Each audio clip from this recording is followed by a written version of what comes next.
บรรยากาศยามแล้งอยู่บ้านบุญหน่อยเมืองโขงแขวงจำปาสักอากาศครึมๆคือฝนสิตกทุ่งไร่ทุ่งนาอยู่แถวบ้านนอกบ้านนาเฮาบรรยากาศยามแล้งมีกาลูกๆหลาน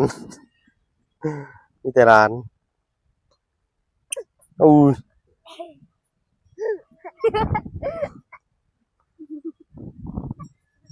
ฝนใกล้สิตก